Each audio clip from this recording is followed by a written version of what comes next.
O cão de caça da família, Vikir Van Baskerville. Este foi aquele que dedicou toda a sua vida ao seu pai e sua família, mas no final foi falsamente acusado de conspirar com os demônios e sentenciado a morrer na guilhotina. Enquanto a sua morte se aproximava, ele jurou que se pudesse viver de novo, ele não viveria como antes, um cão raivoso caçando lebres. Só que depois de sua morte, ele acabou em um lugar estranho. Seu corpo parecia pesado e estava muito barulhento.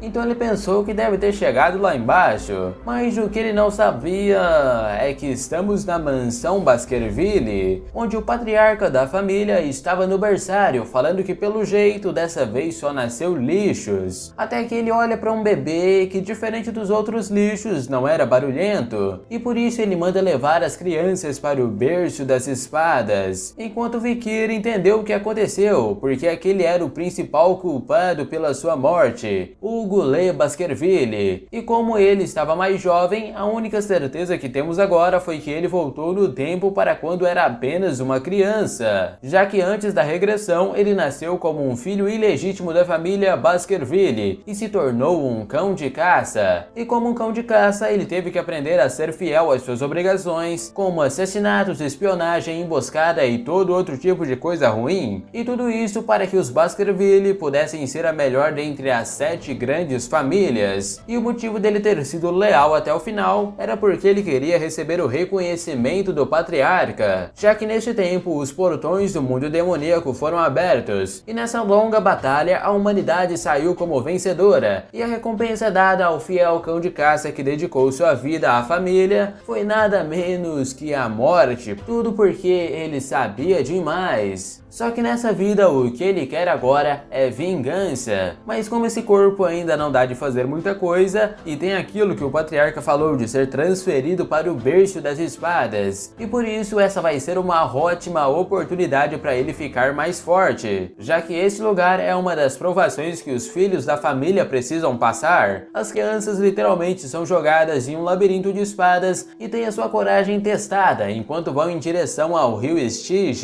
porque esse é um rio lendário que deixa o corpo de uma criança tão resistente quanto o aço. Porém, o número de crianças que podem se beneficiar disso é limitado. E na sua vida anterior, para chegar no rio, era preciso sair da barreira que tem em volta do berço das espadas. E naquele tempo, ele acabou sendo ultrapassado pelos seus irmãos. Mas dessa vez vai ser diferente, porque o negócio mal começou e ele já saiu de uma velocidade que não sei de onde veio, pensando que a bênção do rio será só dele. Então quando ele viu o rio, já pulou lá pra dentro com tudo. Daí os efeitos já começaram, porque o rio está mudando o seu corpo, e por isso ele precisa aguentar o máximo que puder, mesmo que seja doloroso. E os caras lá em cima já estão preocupados, porque assim a criança vai acabar morta afogada. Mas o patriarca ri e apenas pergunta há quanto tempo ele está lá. E segundo o vovô ali atrás, já se passaram 7 minutos, e se for assim, ele pode morrer mesmo. Daí o cara fez a coisa mais lógica de se fazer. Claro, mandou a criança sair debaixo da água. Enquanto ele lá embaixo, custando a segurar, tava ouvindo a voz do patriarca. Até que ele perdeu a força e soltou todo o seu ar. Daí ele tentou manter a calma, resiste, mas foi puxado de lá de dentro depois de desmaiar. Então o patriarca pergunta pro vovô lá qual era o nome dele. E esse é o Vikir Van Baskerville. E ao ouvir este nome, ele já fala que um filho ganancioso nasceu na família. Só que na mente do Vikir, ele pode amar ele o quanto quiser, porque agora ele precisa afiar as suas presas para que um dia ele possa morder e rasgar o pescoço do patriarca e sumir com todos os Baskervilles da história. E ele quer tudo isso porque em sua vida anterior ele nasceu como Vikir, um filho ilegítimo do patriarca, que aos 8 anos era considerado um gênio no mundo, mas apenas um membro medíocre para sua família. Aos 20 anos ele era o principal em missões de assassinatos, reconhecimento e subjugação. E quando chegou nos 29 anos, ele viu a restrição pelos talentos da família principal e também percebeu as limitações na sua esgrima. Daí quando chegou nos 30 anos, o portão ligado ao mundo demoníaco se abriu e os demônios começaram a invadir. Então aos 35 ele já estava no meio da guerra, já tendo matado inúmeros demônios. Aos 39 a grande guerra entre os mundos acabou com a vitória dos humanos. E quando ele fez 40 anos, ele foi recompensado por sua lealdade como um cão de caça. E o que ele ganhou foram as falsas acusações que sentenciaram ele à morte. E agora ele finalmente conseguiu recobrar a consciência depois de ter caído no lago. E se ele já está em um berço, é porque ele conseguiu passar pelo teste. E com isso ele já tem um ponto de partida bem melhor do que da última vez. Mas nessa bendita hora chegou um dos servos com uma caixinha, falando que a senhora realmente quer colocar isso no berço do menino. Daí ela colocou e foi embora, enquanto ele pensava que isso é estranho, já que ele é um filho ilegítimo. Só que na mesma hora, lá de dentro saiu duas mambas sangrentas. Mas nada de desespero, porque provavelmente colocaram isso para matar ele e reduzir o número de competidores na linhagem. Então quando as bichas vieram para cima,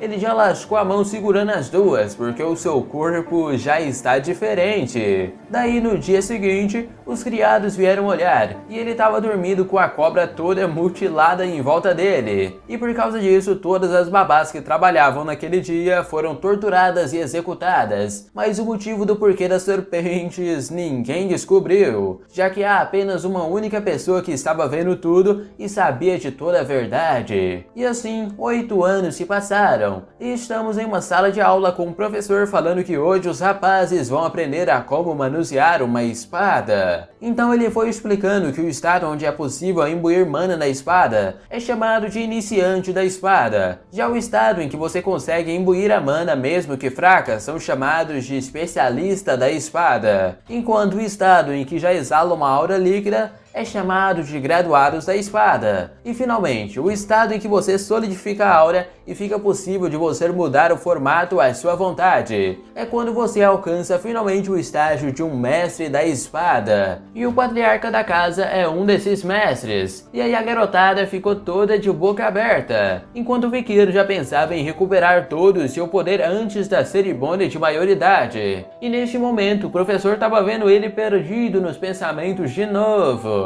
Mas parando para pensar, ele tem um corpo forte por ter aguentado 7 minutos dentro do rio, e por isso já tem uma tremenda diferença de talento com os outros jovens mestres. Só que enquanto ele pensava nisso tudo, o Vikir estava imaginando em quanto tempo vai levar até matar o patriarca. Até que um tempo depois, os trigêmeos levou ele num beco falando que estava tendo bastante rumores sobre o filho ilegítimo, porque ele mergulhou por 7 minutos e ainda por cima matou 2 cobronas quando estava no berço. E o Vikir conhece bem esses caras, já que foram eles que o atacaram quando ele estava fugindo depois de sofrer as falsas acusações. E nos trigêmeos tinha o mais velho, o do meio e o mais novo, e todos praticamente falavam a mesma coisa. Você sabia? Sabia? Sabia? E vendo isso, o Vikir já sabe que eles vão se tornar inimigos no futuro, e talvez seja melhor cuidar desse problema com antecedência. Daí um dos irmãos apontou uma faca para ele porque ele ouviu que aqueles que mergulham no rio ganham uma pele dura que não pode ser cortada com nada. Então veio o irmão mais novo tampando a respiração dele, enquanto o Vikir só pensava em seguir esses joguinhos mais um pouco, porque os dois ali estavam pensando que não tinha como aquela lenda da pele dura ser real.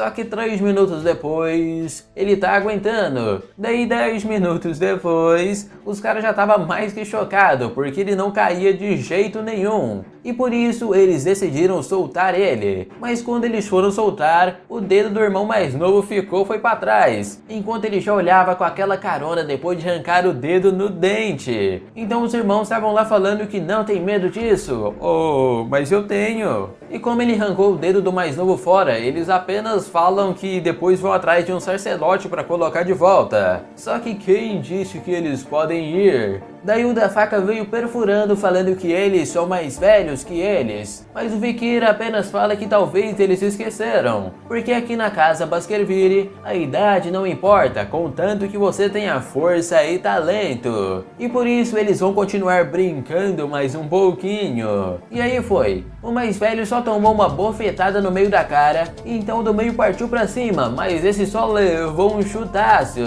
Enquanto o Vikir falava que não era pra eles ficarem com medo, medo porque podem ser curados, mas mesmo assim ele não vai deixar que saiam tão fácil assim, porque no ritmo que tá indo eles acabarão aleijados pelo resto da vida, e por isso ele vai ser generoso e deixar um dos 3 ir. Daí eles perguntam quem deles vai poder ir, só que ele só joga a adaga lá no meio porque isso eles mesmos que vão decidir. Então ele só foi fechando a porta falando que não vai esperar muito, já que pelo menos um dos 3 precisa viver. E só de ouvir esses barulhos dá pra ver que os tridentes dos Baskervilles colapsou antes mesmo de existir. E desse jeito, em outro canto, o vovô tava falando que houve outro conflito com o clã Morg na mina de rubis, porque eles estão dizendo que a mina fica no território deles, mas o patriarca apenas fala que poderão discutir isso em breve, já que o clã Morg virá até eles. E agora, sobre a avaliação intermediária do Castelo das Crianças, ele fala que o jovem mestre Vikir ficou em primeiro na prova escrita, e as provas práticas serão daqui a 5 dias. E também tem uma outra coisa que ele precisa falar sobre o Castelo das Crianças, porque houve uma briga entre os jovens mestres. Daí o patriarca realista pergunta quantos morreram, só que nenhum morreu, mas todos os dentes do mais velho foram danificados, a mandíbula do gêmeo do meio foi amassada e o mais novo teve o dedo indicador arrancado, e eles já foram tratados e estão se recuperando, mas o problema é que eles também sofreram muitos danos mentais, e a pessoa que fez isso com eles foi o irmão 1 ano mais novo, o Vikir. Daí depois disso ele foi chamado na sala do patriarca, e lá ele vai falando que ficou sabendo que ele feriu os trigêmeos da classe avançada, e pelo que o Vikir sabe, eles já receberam o tratamento que mereciam, mas o patriarca não fala de danos físicos, e sim como ele feriu o coração deles, porque desde aquele dia eles começaram a comer separadamente e pararam de se falar.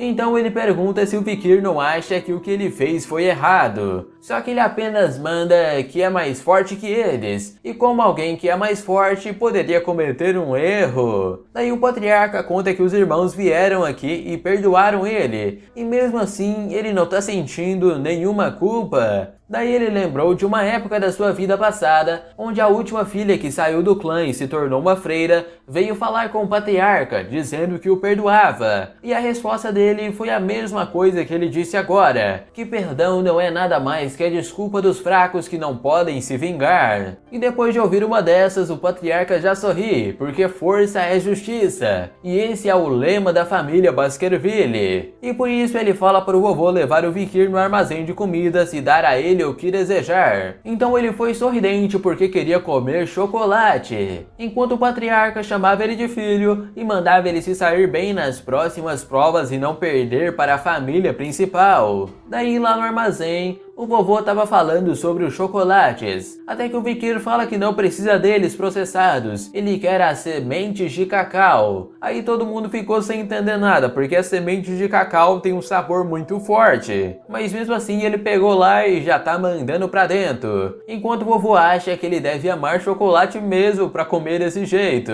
Só que o Vikir não queria os chocolates para comer, já que o propósito desses grãos seria revelado na prova prática daqui a 5 dias.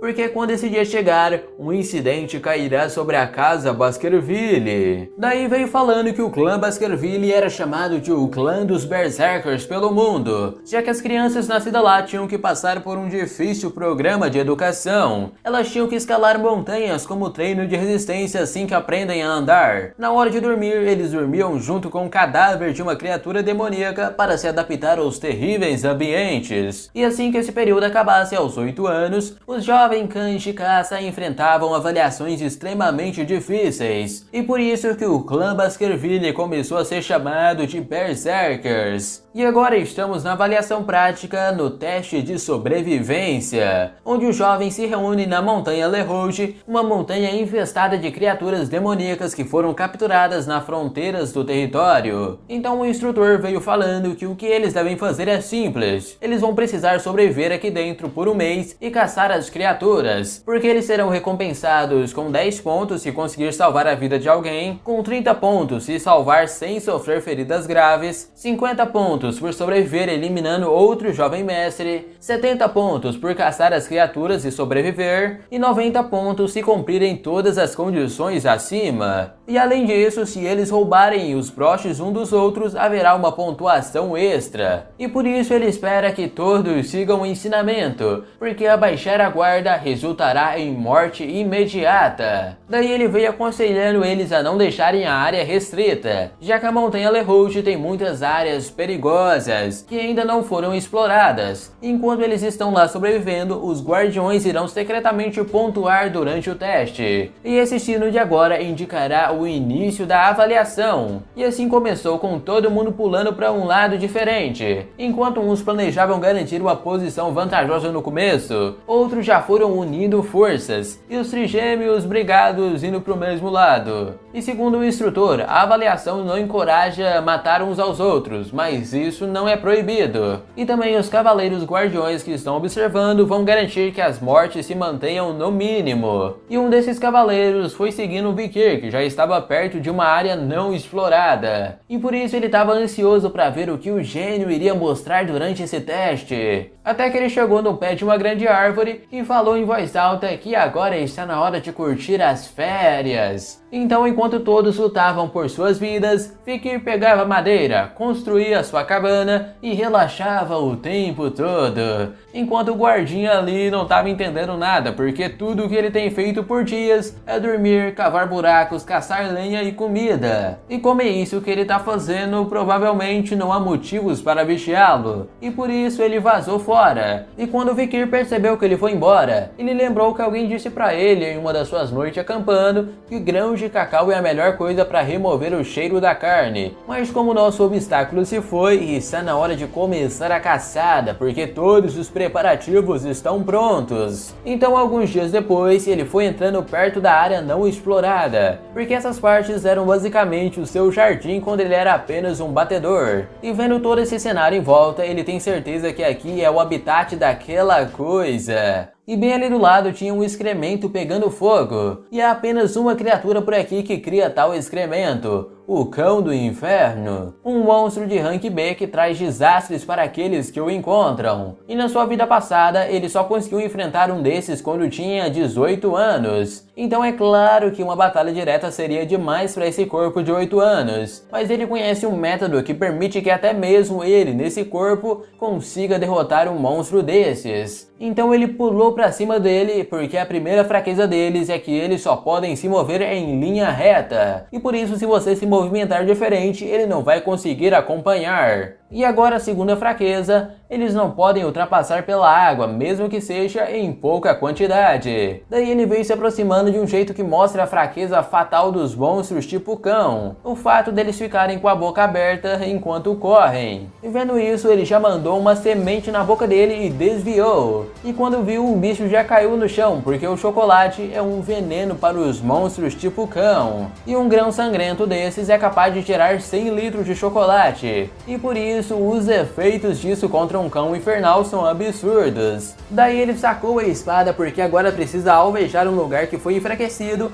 e não está protegido pelas costelas. Então ele pegou e furou os rins do bicho, que gritou até rir de uma dessa para outra. E ao matar uma criatura dessas, ela dá ao seu corpo experiência, que faz com que o seu corpo fique cada vez mais forte. E agora, segurando a espada, ele percebe que ficou até mais leve. E por isso agora ele só tá imaginando a cara do patriarca quando descobrir que uma criança de 8 anos caçou uma criatura de rank B. E só com isso ele já deve ficar em primeiro lugar na prova prática. E também já até escolheu o que vai pedir. Ele quer algo que ele só podia sonhar em sua vida passada. Então ele vai monopolizar esse objeto que ninguém nessa era conhece o seu valor. Só que nessa hora chegou um grupo de cães infernais que foram atraídos pelos gritos do outro. Daí ele cortou a cabeça daquele que estava no chão e foi olhando, porque ele não pretendia caçar só um mesmo. Mas do nada os bichos começaram a ficar com medo. E isso seria estranho, porque eles preferem morrer até que se submeter. Então quando o Vikir olhou para trás, lá tinham os Cerberus, uma criatura demoníaca de perigo a mais. E olhando isso melhor, ele percebe que o bicho tá já cheio de feridas de flecha por todo o corpo, e por isso alguém já estava tentando caçar esse bicho. Até que ele lembrou que do outro lado da montanha é a área da tribo dos bárbaros, então isso deve ter sido o trabalho deles. Mas se isso parou bem na nossa frente, é porque é uma oportunidade.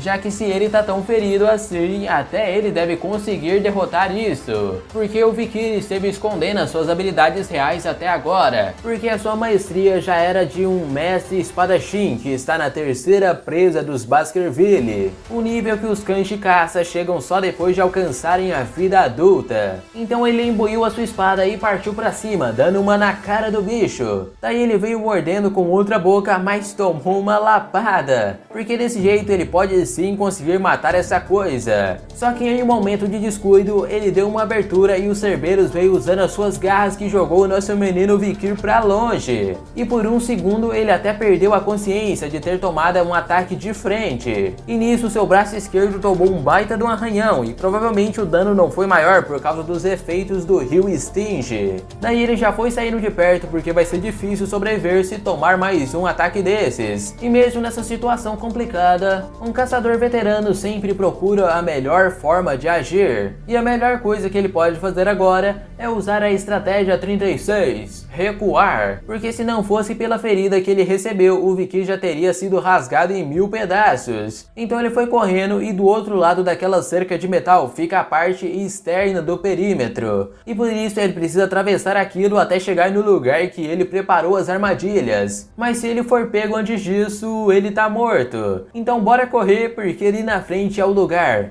E daí lá foi o Vikir com o bicho no cangote dele correndo, até que passando o ponto ele pulou e o bicho veio correndo e caiu bem na armadilha. O segundo ele mesmo caiu no berço das espadas. E também quem teria imaginado que a armadilha preparada para os cães infernais seria usada para pegar logo uns Cerberus de rank A+. E como ele também é um monstro do tipo cão, o extrato de cacau que ele espalhou no topo das lanças é um veneno para ele. Mas mesmo assim, com o seu alto nível, ele ainda continua com uma das cabeças de pé, e por isso o Vikir só pegou uma lança e mandou na cabeça dele. Daí foi 1, 2, 3, 4, 5, 6, 7, então os rumores são verdadeiros porque foi exatamente 7 passos, já que a lança que ele jogou era um pouco diferente das outras, porque é uma lança embanhada com veneno de mamba sangrenta que ele conseguiu quando era apenas uma criança. E agora ele já conseguiu sentir a energia dos Cerberus vindo para ele, enquanto pensa como vai levar essa coisa com ele. Mas antes disso, ainda tem uma coisa para fazer, porque o Cerberus é um monstro guardião que protege o seu território, e por isso com certeza tem uma masmorra aqui perto, que era defendida por ele. E essas masmorras desse mundo são um espaço que guardam tesouros e são habitadas por criaturas poderosas. Daí ele foi cobrindo seu corpo com o cheiro dos Cerberus para evitar confrontos. E como o guardião desapareceu, a chance da masmorra estar vazia são altas, mas mesmo assim é uma boa oportunidade. Então agora ele foi seguindo os rastros que ele deixou, até que finalmente achamos a masmorra dos Cerberus. E ele se lembra de ter vindo aqui na sua vida passada, mas ela já estava vazia, já que essa masmorra só foi descoberta daqui a 10 anos. Só que agora é diferente, porque ela está coberta com um cheiro de corrupção, e só de sentir a mana dá pra perceber que ainda não foi concluída. Então lá foi o Vikir ansioso para descobrir os tesouros que existem nessa masmorra. E só de andar aqui dentro, ele já viu que tem veias minerais de rubi, porque deve estar conectada com a montanha da presa vermelha. Mas bem ali na frente tem uma luz forte vindo, e quando ele se aproximou, a gente entrou dentro da masmorra. E do lado daquele grande cristal de rubi, ele achou um corpo só no esqueleto, e embaixo dele tinha uma carta. E vendo essa carta, ele já sacou que essa é a caligrafia passada pela família Baskerville. Eu estou escrevendo isso porque não quero que as próximas pessoas cometam o mesmo erro. As lendas da minha família dizem que essa é uma masmorra ancestral. Então eu e meu irmão viemos juntos e superamos inúmeros monstros dentro da masmorra, até que chegamos a essa câmara de pedra e nos deparamos com o enigma final. E este enigma nos prendeu aqui dentro por 3 anos. E se eles estão chamando de enigma final, o Vikir já pensa que deve ser esse grande rubi que tem aqui no meio. E nele estava escrito: o que entrou era 1, mas dentro se tornam 2, mas apenas um deles podem sair. E com esse enigma, os irmãos da carta chegaram a uma conclusão. Como eles eram gêmeos, eles já foram apenas um, mas com o tempo nasceram em dois. E por isso, para deixar essa masmorra com o que eles desejam, eles devem se tornar um novamente. Isso significa que apenas um dos dois podem sair daqui. E no final, depois de uma longa e intensa batalha, ele matou seu irmão mais novo. Mas mesmo com apenas uma pessoa, nada mudou dentro da câmera. E depois de uma eternidade de arrependimentos por ter matado seu irmão, ele deixou esse lugar. E se houver qualquer descendente corajoso que venha aqui de novo, ele só pede uma coisa: saia desse lugar imediatamente. E a conclusão que o Vikir tirou sobre isso é que mesmo que ele tenha chegado até aqui, ele saiu sem nada. Mas mesmo que ele não seja um gêmeo, o enigma é o mesmo para ele. Então os dois irmãos apenas viram o enigma de uma forma errada, porque uma masmorra que não pode ser atacada não existe nesse mundo. Até que um tempinho depois de pensar, ele finalmente percebeu que aqueles irmãos eram azarados, já que eles ficaram presos em suas perguntas por estarem em dois, já que na verdade a escuridão do túnel contrasta com a luz da câmera de pedra, e por isso a resposta desse enigma é a própria masmorra, porque quando eles entraram estava uma escuridão, mas no momento em que alcançavam a luz, nós nos tornamos dois por causa do brilho da luz, e por isso a resposta é tornar tudo escuro novamente. Daí o Vikir quebrou o rubi que emitia toda aquela luz para desbloquear o estágio final. E agora sim, uma passagem se abriu e lá de dentro tinha uma grande espada. E lendo o que estava escrito na pedra, falava que apenas a linhagem do clã Baskerville podem desembainhar a espada Beelzebub. E vendo isso, ele fica surpreso, porque ele só lembra de ter ouvido falar disso em uma ilustração de um livro de mitologia, A Mosca da Gula Beelzebub. Nos mitos ancestrais, os demônios que invadiram o continente haviam 7 calamidades, e para conseguir parar as 7 calamidades, cada um dos líderes dos 7 grandes clãs entraram no campo de batalha para enfrentar elas. Naquela época, o líder do clã Baskerville enfrentou a Mosca da Gula Beelzebub, e assim os restos subjugados da mosca foram selados no território da família, ou pelo menos foi assim que na lenda dizia, mas ninguém acreditava nisso, já que fazia muito tempo. Só que vendo isso, aquela lenda era real, e no futuro essa espada cairá nas mãos erradas e trará a morte para os humanos no campo de batalha. Mas nessa vida, isso não vai acontecer, porque ela agora é dele. Então ele puxou ela lá de baixo, só que na hora ela desapareceu, entrando no braço dele. E lá dentro da mão já foi saindo uma espada. E com essa espada agora, ele já se pergunta o quão poderoso poderá se tornar nessa vida. E como não tinha mais nada para ele aqui, ele já estava pensando em ir embora, até que ele começou a sentir uma tontura que parecia mais fome, enquanto aquela coisa do braço dele vibrava. E assim ele foi saindo da masmorra enquanto esse apetite monstruoso fazia o seu estômago parecer que estava rasgando. E isso foi até o seu olfato também ficar sensível, e aquela parada na mão foi puxando ele para outro lado. E quando ele atravessou a floresta, ele chegou onde estava o cadáver do cão infernal, e aquela espada já foi espetando lá dentro porque ela estava absorvendo o sangue do bicho. Enquanto ele pensava se essa floresta morta não teria sido causada pela fome de Beelzebub, e por isso quanto de comida a gente vai ter que dar para saciar essa coisa. E agora finalmente parece que deu uma aliviada, mostrando que ele copiou a habilidade hemorragia do cão infernal. Então essa poderia ser a habilidade única de Beelzebub, já que na mitologia era conhecido que ele tinha capacidade de tomar as habilidades dos oponentes para si, podendo absorver o número infinito de habilidades. Mas por ele ser um cadáver, o máximo para absorver parece que são 3 habilidades. Daí quando ele viu os Cerberus, o negócio já foi doido. Só que esse ele não pode comer tudo, porque ele vai usar isso para ganhar a competição. E assim o primeiro espaço ficou com a habilidade incinerar Cerberus de rank A+, no espaço 2 hemorragia do cão infernal rank B+, e no terceiro espaço, regeneração acelerada do rato, rank F. E esse terceiro espaço foi porque tinha um rato embaixo do Cerberus e nem ele foi perdoado. E como ele já terminou tudo, agora é só relaxar até o teste terminar. E assim, depois de um mês nas montanhas, os jovens cães de caça retornaram para a avaliação. E os cadáveres que os jovens pegaram foram transformados em espadas, escudos ou outros itens e devolvidos aos garotos como espólios de suas batalhas. e um dos cadáveres trazido por uma criança chocou todos que estavam presentes. E lá na mansão, o patriarca pergunta quem pegou isso, e o vovô de sempre fala que foi o jovem mestre Vikir, que disse que acidentalmente entrou na área inexplorada e caçou uns cerbeiros. E o patriarca já não estava acreditando, porque ele tem uma dificuldade absurda. Mas o vovô foi avisado que o cerbeiro já havia sido ferido pelos bárbaros e também envenenado. E como isso aconteceu, ninguém sabia, porque o jovem mestre não respondeu nada. Ele só voltou ao dormitório dizendo que estava cansado. E o patriarca já estava achando era bom isso tudo. Daí o vovô fala que ficou surpreso, porque um talento desses surgiu de um Van, e não de um Lá ou um Lê. E pelo que eu entendi, esse negócio de Van, Lá ou Lê são ramificações da família Baskerville. Então o patriarca fala que, diferente dos antigos líderes da família, ele não liga para a linhagem ao criar cães de caça. E por isso não importa de quem são filhos, e sim se eles têm talento e determinação, porque até mesmo nas linhagens boas podem vir fracotes. E no final o vovô disse que iria chamar o Vikir. E quando ele chegou, o patriarca já fala do que ficou sabendo e pergunta como ele matou o bicho. E o mano ali na lata manda que deu chocolate para ele comer, porque chocolate é um veneno letal para criaturas tipo cão. Enquanto o velhinho ali pensando que eles já partiram para as perguntas antes mesmo de dizer oi. E isso aí que é pai e filho mesmo, hein?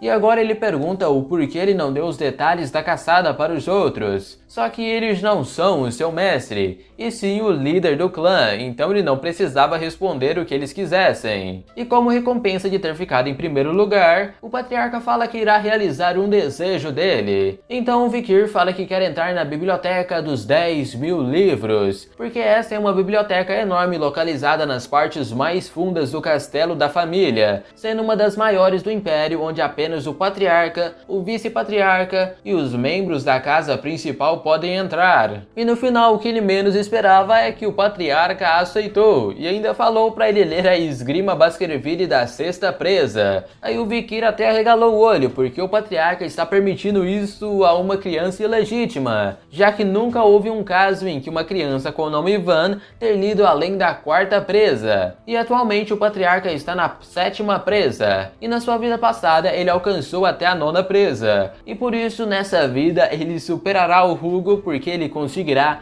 a escritura de esgrima que contém a verdadeira essência dos Baskerville, um livro que só foi descoberto no futuro e foi escrito pelo primeiro patriarca, o mesmo que matou uma das 7 calamidades. E quem vai dar essas escrituras para o Vikir vai ser o próprio Hugo, sem nem saber o que está entregando a ele. E assim ele foi até a biblioteca dos 10.000 livros, e essa é a primeira vez que ele está vendo isso pessoalmente. E aqui tinha escrituras de todos os tipos de esgrima que ele queria aprender antes de retornar, porque no clã Baskerville, não importa o quanto de mana um filho ilegítimo tenha, eles não são permitidos a aprenderem uma esgrima acima da presa atrativa. E essa é uma regra que claramente monopoliza quem está no poder dentro da família. Então aqui finalmente está o livro da Sexta Presa que o patriarca falou. Mas pensando aqui, antes da regressão, o Vikir estudou como louco a teoria atrás das técnicas de esgrima da primeira presa até a 4ª presa, até o ponto em que ele conseguiu adivinhar a teoria por trás da 5ª presa que ele nunca pôde aprender, já que depois de conquistar a 4ª presa, ele teve que quebrar o fluxo de mana uma vez, e por isso ele não chegou na 5ª presa. E esse negócio de presas é da esgrima dos Baskerville, onde cada nível é decidido por presas, e a sua característica vem pela aura carmesim da lâmina quando você usa as presas. Só que o Vikir não tá nem aí pra 6ª presa hoje, já que o objetivo é outro, porque o que ele quer está em um nível ainda maior. Então ele apareceu ali na frente dos guardas falando que acabou por aqui, e agora ele pretende dar uma lida em outras escrituras antes de sair. E assim ele foi no lugar onde ficavam as escrituras variadas, e aqui dentro foi aonde ele encontrou o livro Presa Atrativa, uma escritura básica para a primeira presa que nem mesmo as crianças leem, porque está faltando páginas. Mas neste ponto apenas ele sabe o valor desse livro, porque antes da regressão, a sua unidade de caça encontrou uma relíquia estranha dentro de uma masmorra, e isso era uma única página arrancada de escritura com a caligrafia dos Baskerville. E quando o patriarca viu isso, mandou todo todos procurarem na biblioteca o livro original. E este era esse mesmo livro, O Presa Atrativa, uma escritura escrita pessoalmente pelo primeiro líder da família, onde detalha o método para atingir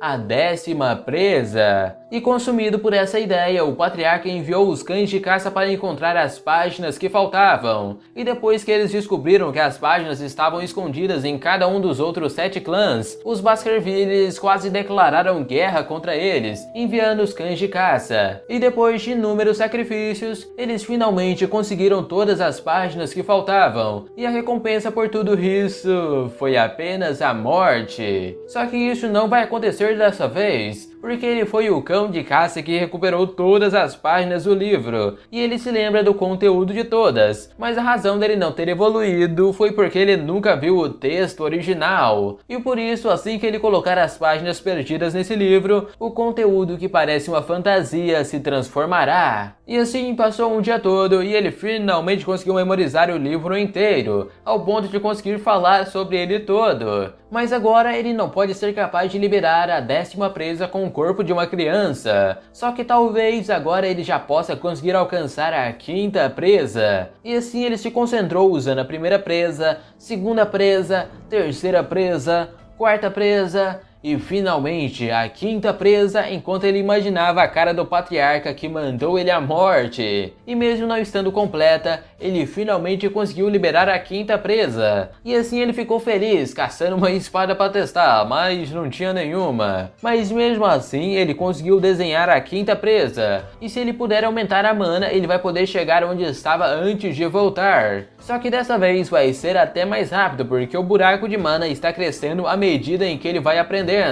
E esse fluxo que ele está sentindo agora é porque ele subiu para o nível de um graduado de rank baixo, o nível que ele chegou quando tinha 30 anos antes de voltar, já que um espadachim graduado está em um nível totalmente diferente de um expert, porque quando a aura fica na sua forma líquida, sua densidade aumenta e a habilidade de mudar de forma fica mais fácil. E agora que ele aprendeu a presa atrativa, fica cada vez mais fácil dele ficar mais forte, porque é uma esgrima perfeita que une o ataque e defesa, e não tem um limite para o seu crescimento igual as que ele aprendeu antes. E o problema agora é o quanto ele deve revelar do seu poder para o patriarca, porque ele ainda tem que deixar o cara com expectativas para ganhar mais benefícios. E dessa vez ele acabou de usar aquela técnica de fazer fogo com um espelho no sol, e aí foi botando fogo no livro, porque dessa vez só ele chegará na 10ª presa. E quando os guardas sentiram o cheiro de queimado, eles vão lá ver o que era. Mas o Vikir, ator profissional, apenas pede desculpas porque ele foi descuidado e deixou o vidro queimar o livro. E não precisa se preocupar com isso, porque ele mesmo vai falar pro mordomo. Daí os guardas caíram igual patinho, falando que era apenas livros comuns, e por isso não tinha problema. E daí o Vikir fala que como os cavaleiros estão ocupados com o conflito da mina, eles não devem estar com tempo para probleminhas como esse. E talvez seja melhor considerar que isso nunca aconteceu. Então no final este foi o segredinho dele com os guardas da biblioteca. E quando ele foi embora, os guardas estavam pensando que ele era um jovem mestre respeitável. Então agora ele foi até o patriarca, que pergunta se ele teve algum esclarecimento depois de ler o livro. E ele, para não falar muita coisa, fala que teve um pouco, porque ao ler o livro ele sentiu algo quente e afiado, que ao mesmo tempo era macio e maleável. Daí o vovô já fica de boca aberta, se perguntando se isso poderia ser a aura, porque ter aura é a prova que alguém entrou no mundo da espada, e mesmo os prodígios que treinam por anos precisam de ter pelo menos 15 anos para entrar no reino dos experts. Então o patriarca só chamou ele para mostrar isso. E agora fomos até a arena do castelo, porque o patriarca vai testar as suas habilidades. E para isso o Vikir vai ter que lutar contra uma besta demoníaca. E assim lá veio um dos cavaleiros trazendo o bicho todo amarrado. E esse é um orc de rank C. E aí a meninada lá em cima cima fica espantada porque um garoto de 8 anos vai enfrentar um orc, porque precisa ter ao menos 15 anos para conseguir enfrentar um. Então quando libertaram os correntes, a batalha começou e aquele orc já veio para cima com tudo, mas o Vikir só passou cortando o braço dele para fora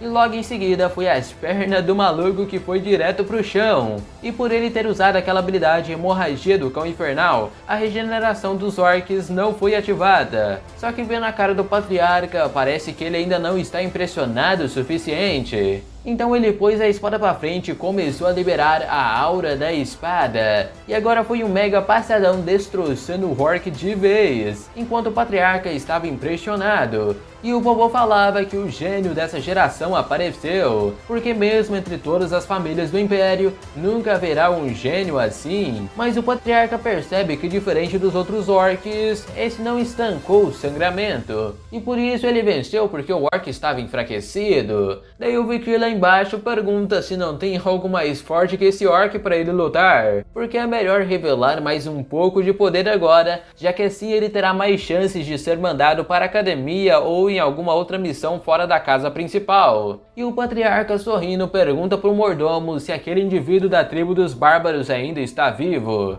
E sim, ainda tem um deles vivo, e ele provavelmente está morto de fome. E agora eles trouxeram um troll para o Vikir enfrentar. E quando as correntes desceram, a luta começou. O Vikir partiu para cima e desviou do mega soco. Mas na hora que teve uma abertura, ele não atacou. E o patriarca entendeu essa decisão, porque a regeneração dos trolls é incrível. Então se não puder causar uma ferida fatal, vai ser apenas perda de tempo. Então a batalha continuou com o Vikir desviando de tudo, enquanto a galera lá em cima não tá entendendo nada do que ele tá fazendo. Mas agora o Vikir passou dando um cortadão pelo ombro dele, e até o patriarca fala que se ele continuar vai ser perigoso, então se ele quiser desistir, só que o Vikir ainda quer lutar com esse bicho.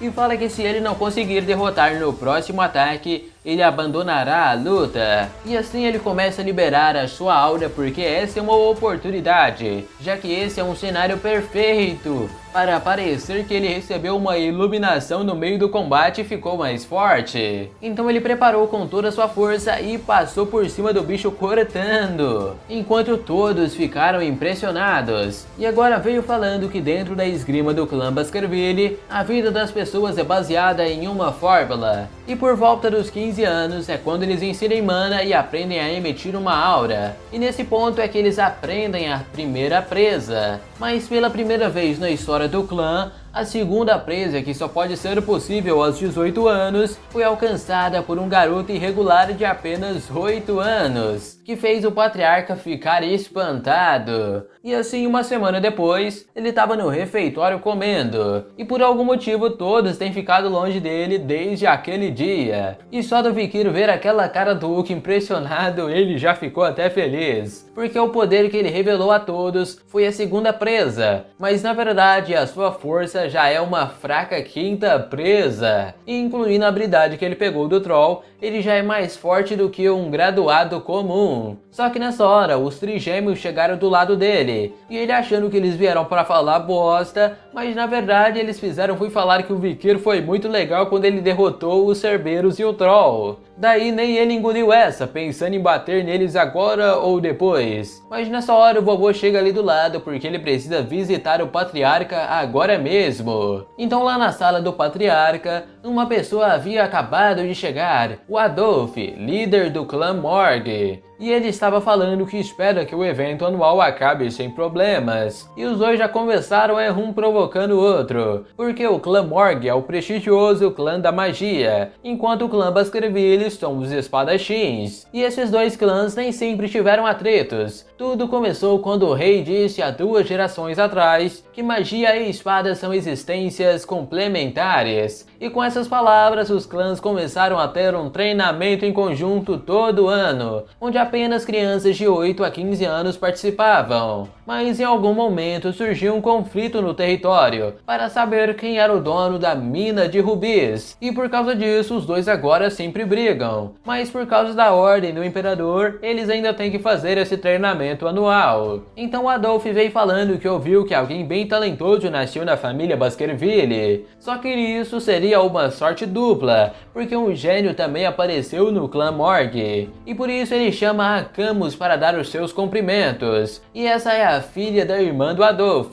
Mas quando ela abriu a boca, ela foi a chamando o patriarca de ladrão por ter roubado a mina de rubis. E nem ele tá entendendo isso agora, enquanto Adolf tenta mandar ela parar de falar, porque ela disse que foi ele que disse isso quando tava vindo pra cá. E assim ela continua a falar até o patriarca dar uma mega de uma encarada nela. E foi bem nessa hora que o Vikir chegou, falando que então o clã Morgue ensina as crianças a cobiçar o que é dos outros. Aí a mina já levantou putaça perguntando o que ele disse. E ele já reconhece que essa é a Camus, a Imperatriz Sangue de Aço. Mesmo entre os inúmeros arquimagos, ela foi chamada de gênio de todos os gênios, destruindo todos os inimigos que via pela sua frente. Mas essa história está muito longe no futuro, porque ela agora é só uma garotinha. Então ele veio falando que ela se esforçou muito para vir aqui e fazer birra. Daí ela vem falando que vai ensinar para eles porque a mina é do clã Morgue. E nisso ela usou alguma magia que fez uma miniatura dos castelos enquanto falava toda debochada. Porque a entrada da mina fica na superfície do território dos Morgue, enquanto o subsolo dela fica no território dos Baskerville. E por isso a mina pertence ao clã Morgue. Então o Vikir fala que este minério rubi é usado como ingrediente mágico e os Baskerville não precisam dele. Mas o problema é que isso está no território deles, porque eles só se importam com o território, e por isso estão falando para eles não entrarem aqui. Afinal, os únicos que estão chateados com isso são eles. E daí ela veio de novo falando que vai mostrar de um jeito ainda mais fácil que isso é deles. Então, seu território é aqui e o meu é de cá. E se eu pôr o meu braço aqui, ele ainda é meu, não é? Só que nada disso, porque agora é meu. Ah, eu sou sua? Não, o seu braço. Daí ele foi tirando uma faquinha do bolso de trás, e na hora que ele ia mandar o braço dela pra fora, o Adolf apareceu mandando ele soltar a menina. Mas na verdade isso era apenas uma brincadeira de crianças, já que essa é uma faquinha de brinquedo. Aí ele até se desculpou falando que brincava disso com seus irmãos, enquanto o patriarca tirava uma com a cara dele se intrometendo em brincadeira de crianças. E assim ele fala que tem uma coisa pra falar sobre a mina depois que a competição acabar. E desse jeito a competição amigável entre os clãs irá começar, onde crianças de 8 a 15 anos se juntam para testar suas habilidades. Enquanto as crianças de 8 anos competem em sensibilidade de mana ou teoria, as crianças de 15 testam em duelos, o famoso X1. Mas esse ano toda a atenção estava voltada em outro lugar. Do prestigioso clã Morgue temos a Camus e o Vikir do clã Espadachim Baskerville. E os dois aceitaram a oferta para ter um duelo, já que eles são as duas estrelas em ascensão das famílias. E logo depois que o sino tocou, a Camus falou para ele se preparar, porque ela não pega leve em combate. Então ela começou a invocar as suas magias, enquanto todos estavam impressionados, porque ela usou treta canalização, coisa que as crianças do clã Morgue custam a fazer com 15 anos. E daí é por isso e muito mais que ela é considerada a gênia dos gênios da magia. E agora na batalha ela acabou de lançar um ataque usando 3 elementos diferentes,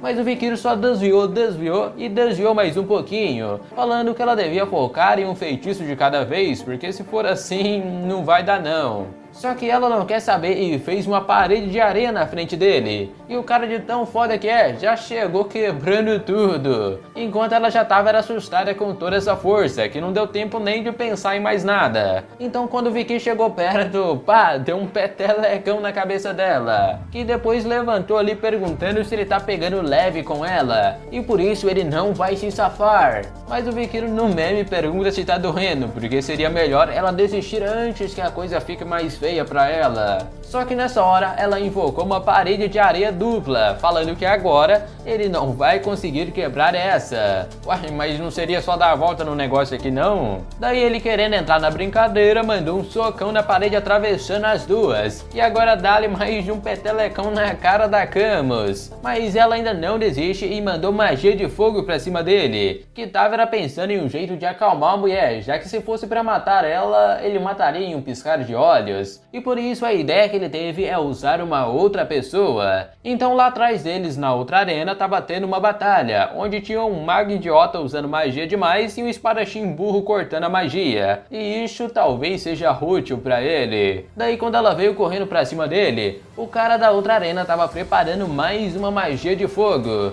E no momento certo, ele só chegou pra trás falando que ela devia fazer um feitiço de proteção, porque lá de trás vinha uma mega explosão de magia. Só que por sorte ela conseguiu bloquear o dano com a proteção mágica, mas a magia de fogo acabou queimando a sua roupa. E como a fumaça tá cobrindo, ninguém ainda conseguiu ver, mas quando desfazer, todo mundo vai ver essa cena. Mas o Vikir só chegou jogando a blusa pra ela, porque o nosso cavaleiro aqui é trincadaço. E aí ela ficou lá perguntando por que ele tá ajudando uma inimiga, mas se ela não quiser, ele pega de volta também, né? E depois disso ele também percebe que o braço dele acabou tomando um arranhão, então o fragmento de espada daquele idiota lá devia ter aura pra fazer isso. E quando a fumaça saiu, tava lá os dois no meio, enquanto o povo de fora se pergunta quem venceu a batalha. E também o corpo daquele jovem ali é incrível, mesmo ele tendo só 8 anos. E assim depois o patriarca estava perguntando como foi o duelo com a Camus. E segundo ele foi divertido, porque pôde ver um significado novo sobre esse evento.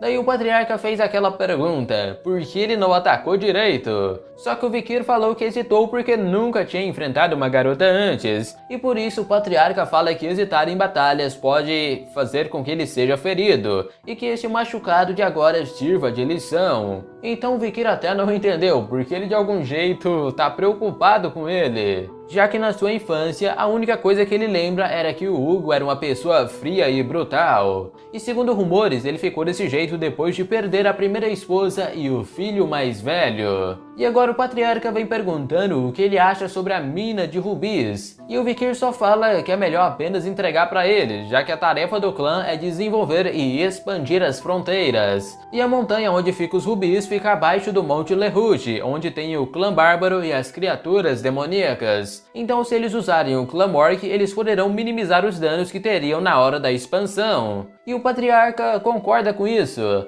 já que depois de obter os direitos da mina, o clã Morg colocará o seu pessoal no local. E isso significa que eles só precisam atrair as criaturas pra lá. E desse jeito eles lidarão com todos os problemas de uma vez só. E com isso parece que os rubis ficarão banhados com o sangue dos Morgs, e eles ficarão arrependidos de pisar no território dos Baskerville. Daí ele fala que o plano dele bateu 90% com o dele, mas é claro, né, já que ele sabia o plano. E antes de voltar, ele recebeu a tarefa de atrair as bestas e os bárbaros até os Morg. Só que agora eles acabaram de topar com o Adolf ali do lado, que veio chamando eles para conversar antes de ir embora. E lá na sala ele estava falando que os Morgs possuem várias formas de resolver o problema da mina de maneira amigável. E o aluguel do território é só uma delas. E por isso Adolf já vem perguntando por que não um noivado, já que assim eles poderiam unir as duas famílias. E ele já vem oferecendo em talvez casar o filho mais velho dos Baskervilles com a sua sobrinha Camus. Só que o filho mais velho já vai fazer 25, então fica uma diferença de idade bem alta. E ela mesmo fala que não vai se casar com ninguém que seja mais fraco que a sua mãe. E o Adolf até fala que se ela quiser casar assim, vai ficar solteirona o resto da vida. Mas de todo jeito, ela quer alguém da idade dela ou mais novo. Garota, isso não é um buffet. Uai, mas eu não saio comendo qualquer coisa não. Daí ela começou a dar aquela olhadinha e o Adolf falou que ela não pode, porque ele é um filho ilegítimo. E só de ouvir isso, o patriarca ficou meio olhando feio pro Adolf. E por isso ele fala que além de tudo, o pensamento dos indivíduos também é importante. Então, filhão, o que você acha? E segundo o Vikir, se for uma ordem, ele faz. E só de ouvir isso, ela já deu até uma corada, pensando que isso então quer dizer que ele gosta dela. Daí o patriarca veio falando que ser da linhagem direta não significa nada para os Baskervilles, contanto que você seja forte. Então na mente do Vikir, o Adolf Morg é um mestre de sexto círculo, um homem extremamente forte da elite da magia e também conhecido por ser um tio que mima muito a sua sobrinha. E ele mesmo veio falando pro Vikir que só de ter talento não é nem perto o suficiente para ser o marido da Camus. E aí ele pega no ombro do Vikir perguntando por que ele não tá respondendo. respondendo, mas ele parou de ouvir porque ele não estava falando com ele. E com esta fala, o patriarca já fica naquela, esse é meu filho. E por isso Adolf pede uma oportunidade para conversar mais a fundo com essa criança. E ele está apenas pedindo esse favor como tio de uma menina, não como o líder do clã. E assim o Vikir e o Adolf acabaram no meio de uma arena, com ele falando que vai testar se ele é bom mesmo. E como ele é apenas uma criança, o Adolf começou a fazer um jarro de magia com água e colocou em cima da sua cabeça. E se o Vikir conseguir fazer ele derrubar pelo menos uma gota, essa será a vitória dele. Enquanto o Vikir pensa que isso é uma ótima oportunidade para ver os poderes dele, e provavelmente o Hugo permitiu por causa disso também. E pensando aqui, qual seria as chances do Vikir ganhar antes da regressão? Segundo ele, seria 50% em uma emboscada e talvez 10% no mano a mano. Então agora ele não precisa mostrar tudo, só o suficiente. E daí o Vikir partiu para cima e o Adolf usou uma magia de escudo, porque esse escudo é difícil de perfurar se não for uma aura excepcional. E agora é a vez dele atacar, e por isso já foi aquela chuva de magia pra cima do Vikir, enquanto a Camus reclamava que ele nunca usou esse tipo de magia mesmo quando treinava contra ela. Então enquanto o Vikir atacava e desviava, ele pensou que usando a sua experiência em batalhas, ele vai conseguir fazer o Adolf abaixar a sua guarda. E dessa vez lá foi ele pra cima de novo, tentando perfurar aquele escudo mágico.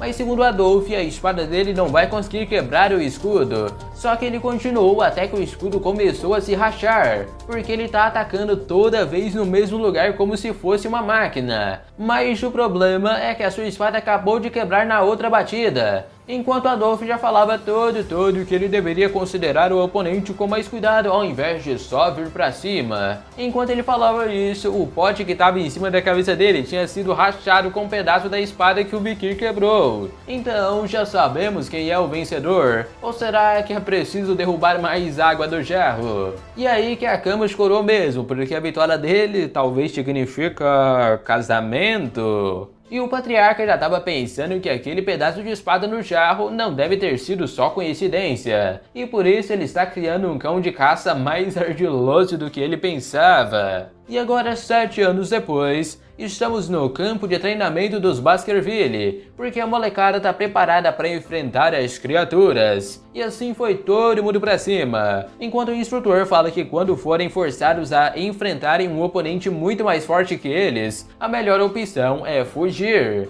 Daí nessa hora os trigêmeos passaram cortando o bichão, e depois deles os próximos vieram porque eles conseguiram aprender totalmente a primeira presa da esgrima dos Baskerville.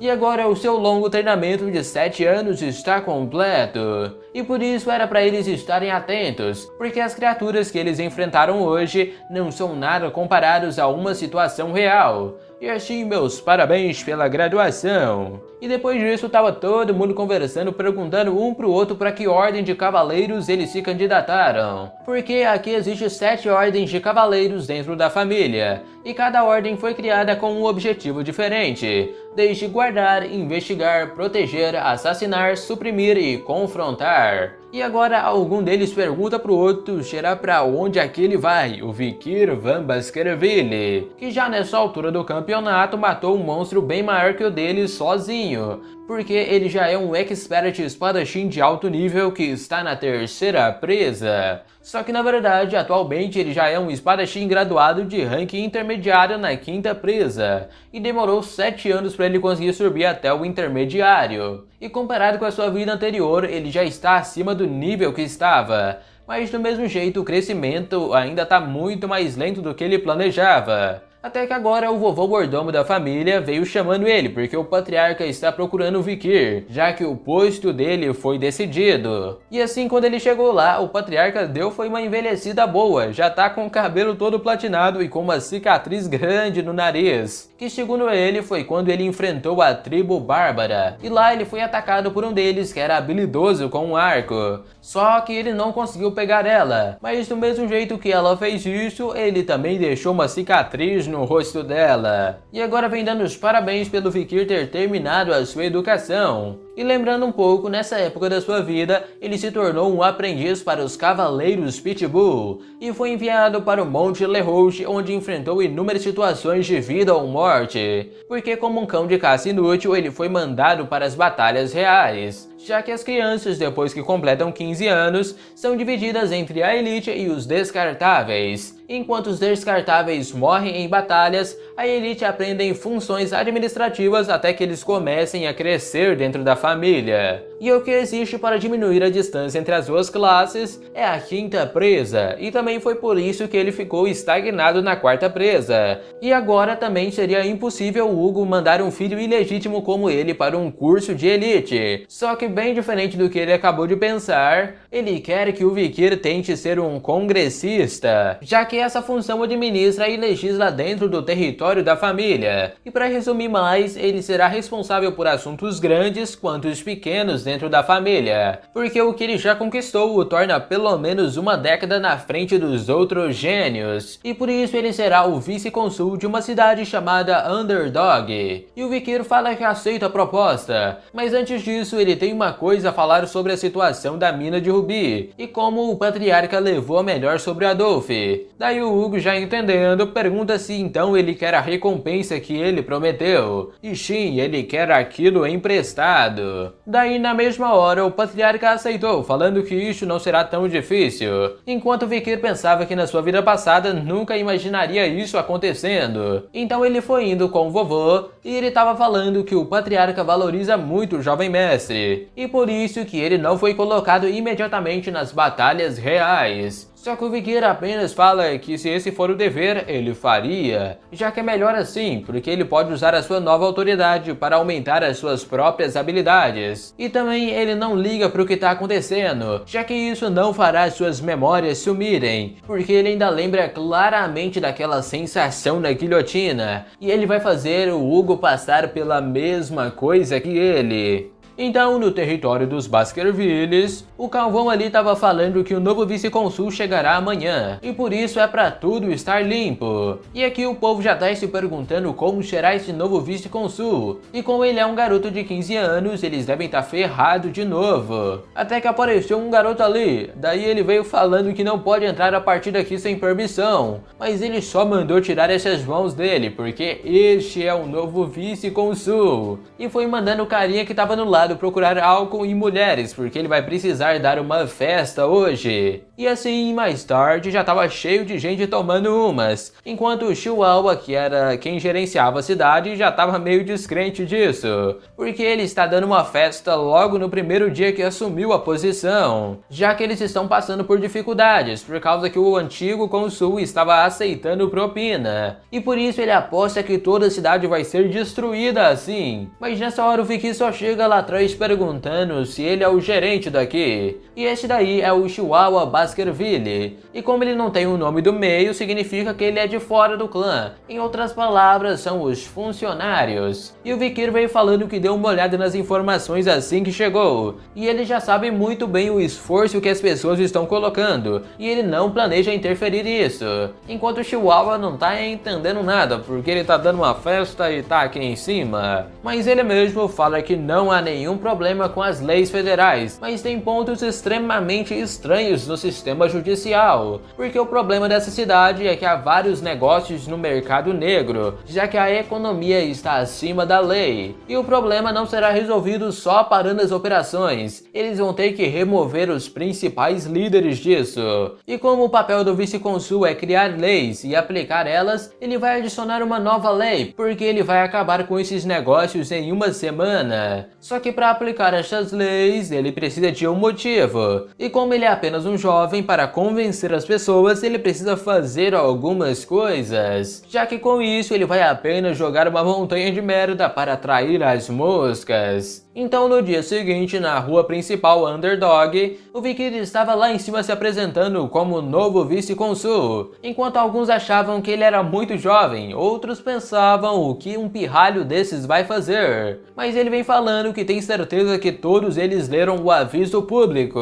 porque essas são as leis em vigor do clã Baskerville e nada foi mudado nelas, e por isso deverão ser mantidas assim. Só que a galera lá atrás estão duvidando que eles vão manter todas elas, e não vai demorar muito tempo até ele começar a usar a sua influência política para manter o território. Mas o Chihuahua lá atrás fala para eles pararem com isso, porque o Vikir é do castelo principal e pode acabar colocando a espada na garganta deles. E de todo jeito a opinião pública tava que o Chihuahua fosse o vice-consul, já que um pirralho como esses não vai manter as leis. E nessa hora o Vikir só pegou um bastão ali e pá, fincou ele no chão com toda a força, porque a partir de hoje, com a sua autoridade, ele estará anunciando uma nova lei, a Lei Especial Vikir. Ele dará 100 milhões de ouro para aquele que conseguir remover isso. Daí a galera ficou toda espantada de boca aberta, porque ninguém imaginaria isso. Enquanto o Vikir pergunta lá quem vai vir pegar os 100 milhões, só que ninguém ousou se mexer. E por isso ele fala que então quem tirar isso receberá 1 bilhão. E o povo ali tava puto, achando que isso era mentira e mandando ele ir dormir. E como é isso, aquele que tirar isso receberá 10 bilhões. Mas no final ninguém tava querendo ir com medo de ser executado pela espada do Vikir. Até que do nada uma criancinha perguntou se podia tentar. E ela estava indo porque a sua mãe estava doente e ela precisava de dinheiro. Daí ela chegou lá cagando de medo, enquanto o Vikir só mandou ela puxar isso aí. E no final ela tirou o negócio mesmo, pensando que agora ia ser executada. Só que ele apenas tirou um saco de 100 milhões do bolso e pergunta onde é a casa dela, porque vai mandar entregar o resto do valor lá. Porque é assim que a lei funciona, ela deve ser mantida. Enquanto olhando em volta, a galera não tá nem acreditando no que aconteceu. Já que esse exemplo vai servir como uma oportunidade para mostrar que se alguém quebrar a lei, a punição ocorrerá. Mas se seguir a lei, será recompensado. E desse jeito toda a cidade começou a falar bem do Vikir. E desde o anúncio da lei especial, os atos ilegais diminuíram muito e a taxa de crimes caiu pela metade. E lá no escritório, o Vikir estava falando pro Chihuahua que queria deixar uma forte impressão com aquilo, enquanto ele já estava falando que seguiria o Vikir pelo resto de sua vida. Daí ele lembra que na sua vida passada, quando a Camus se tornou a líder da família, a taxa de crimes era quase 0%, porque ela liderava as pessoas pelo medo e assim não era apreciada pelo povo. Mas é agora que o problema real começa, já que eles deram 10 bilhões como recompensa, e agora é hora de achar um jeito de tampar esse buraco.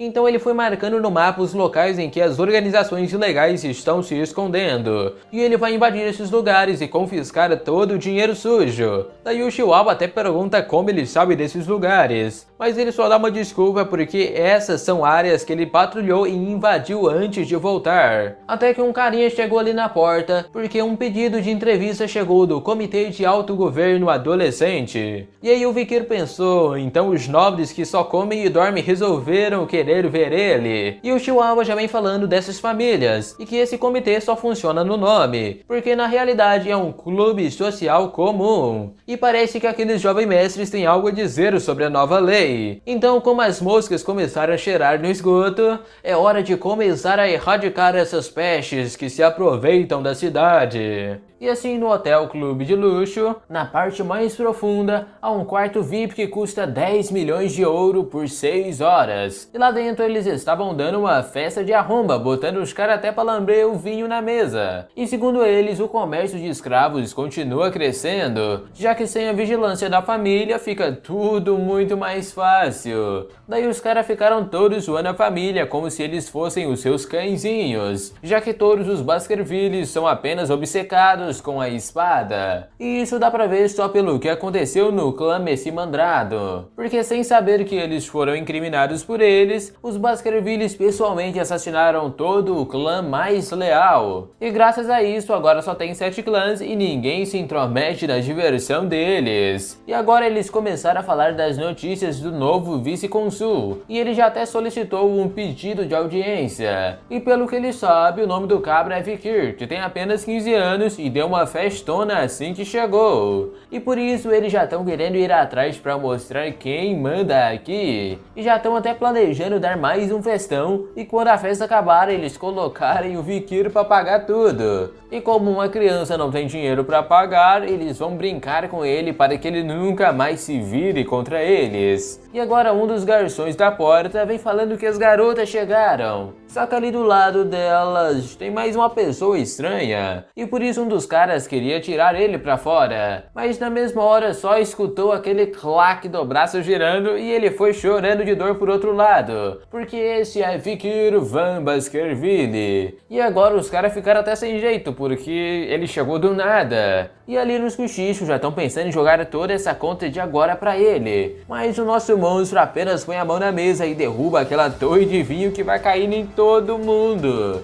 E como ele usou ressonância de mana, já passou pela cabeça do loiro que ele deve estar no nível de um graduado. Daí o Vikir chegou ali no primeiro, falando que é claro que eles irão pagar tudo que vão consumir aqui, né? Então todo mundo começou a dar uma desculpa de que é claro que eles vão pagar. Mas o Vikir apenas desceu um socão no bucho do de cabelo vermelho, porque um cachorro não é permitido atestar o seu mestre, já que eles não parecem ter medo apenas por terem dinheiro e poder. Mas isso é porque eles não conheceram ainda o verdadeiro terror. E aí, pisando na cara dele, o Vikir pergunta se eles sabem por que ele acabou assim, senão eles teriam o mesmo destino. Então o loirinho vem falando, eu sei. Só que se ele sabe, ele precisa de uma bela surra. E agora a galera ali parece que tá querendo cair no pau. Mas o Vikir começa a falar sequestro, tráfico ilegal e desacato contra o clã. E por isso agora está na hora de punir os cachorrinhos que não possuem medo de nada. E depois de porradas, pancadarias e muito mais, estamos na prisão com o Chihuahua. E atrás das grades estavam os cachorrinhos todos surrados, falando que ele não vai se livrar dessa. E até o Chihuahua tava surpreso, porque ele amassou a cara deles igual panqueca de carne.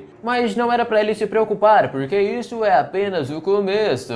Porque como eles ainda estão com essas caras, é porque não aprenderam a lição. E por isso, quando o sol se pôr, o Vikir vai executar todos eles, além de matar todo mundo que está relacionado. E agora que a cambada toda começou a grudar na cela pedindo desculpas. Só que segundo o Chihuahua, eles são covardes e ardilosos e vão acabar procurando um jeito de se vingar depois. Mas não precisa se preocupar, porque eles têm conexões com as organizações criminais da cidade, e ninguém vai ousar reclamar do que aconteceu aqui. E nos pensamentos do Vikir, mesmo se ele não encontrar evidência disso, ele não liga, porque logo será a Era da Calamidade, e ele provavelmente vai ser mandado para a batalha, e mesmo que ele não seja, ele terá que ir para a academia. Daí ele começou a falar dos crimes que eles estão sendo acusados, enquanto eles falavam que nunca fizeram nada disso e só aceitam punição se tiver evidência. E nessa ele tá falando apenas como um culpado que tivesse se livrado das evidências. E agora um carinha acabou de chegar chamando o Vikir, porque ele trouxe a sua encomenda. E quando abrir um negócio, está as nossas ferramentas que vai fazer aquela galera abrir o bico. E por isso o Vikir já foi tirando o casacão, porque é hora de brincar com esses vira-latas. E assim, pela cidade, os rumores se espalharam rápido, que os 7 lixos que viviam na luxúria e crimes foram presos juntos. E esse virou o assunto do momento. Um deles já pensava que eles seriam soltos facilmente com esse novo vice-consul, enquanto outros achavam que seriam soltos depois de um pouco de humilhação. Mas olhando para isso, a punição seria a morte. Só que ninguém estava acreditando que ele iria executar as crianças dos 7 clãs nativos. E desse jeito todos os cidadãos estavam de acordo. Isso era um jogo de poder entre o novo político e os clãs nativos. E como previsto pelo público, todos os clãs enviaram um pequeno presente de desculpas para o vice-consul. E assim todos pensavam que os lixos que foram presos seriam soltos sem problemas, apenas recebendo um puxão de orelha. Mas ao contrário de tudo isso,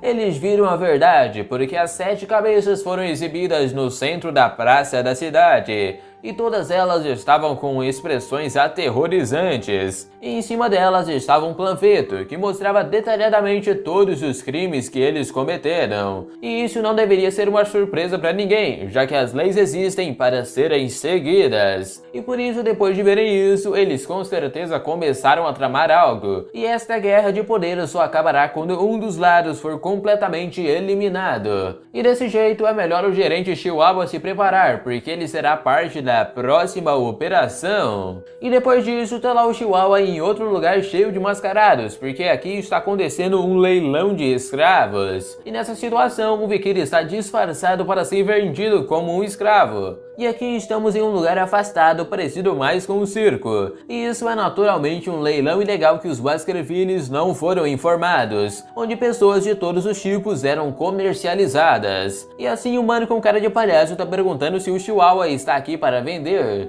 E como a caligrafia é muito bonita, ele com certeza deve ser do Clã Mablanc. E segundo ele, o Clã Mablanc são grandes clientes do circo. E olhando bem, ele trouxe uma espécie bem rara e já promete vender por um bom preço.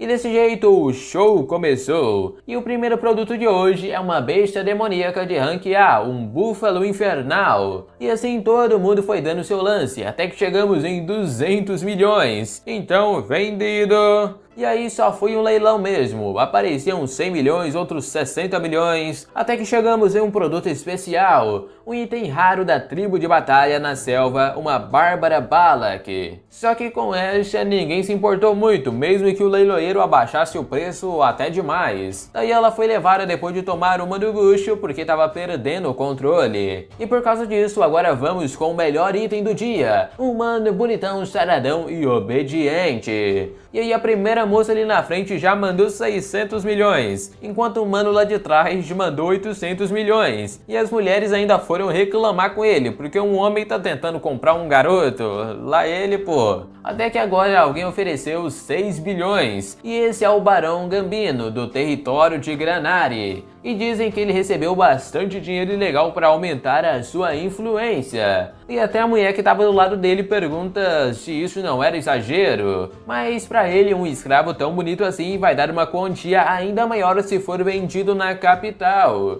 E ele acabou brigando com ela por ter sido arrogante demais. E como não houve nenhuma outra proposta, foi vendido para o cliente 99. E quando o Vikir chegou lá do lado, o cara já estava até babando, porque pensou em várias formas de brincar com ele. Só que o Vikir apenas estende a mão e quebra as correntes, porque brincar parece divertido. E por isso ele vai mandando o gordão pra cima, já que a brincadeira de hoje é entre lanças e escudos. Ele é a lança e o maluco é o escudo, e se ele sobreviver, ele vence. Daí o cara tentou pedir ajuda dos guardas, mas isso aí não prestou não, já foi encostar as botinas no chão. Enquanto o Vikir tira o seu cabelo falso, e todos reconhecem que Vikir Van Baskerville, o novo vice-consul, está aqui. E ele mesmo está falando que o circo é um nome digno para o dia de hoje, já que todos que estão aqui não pensem nem um pouquinho que vão sair ilesos. Daí os guardas do circo começaram a vir pra cima do Vikir, mas ele só invocou a espada Beelzebub e passou a vara neles. E o próximo que veio tacando uma bola de demolição teve o mesmo destino.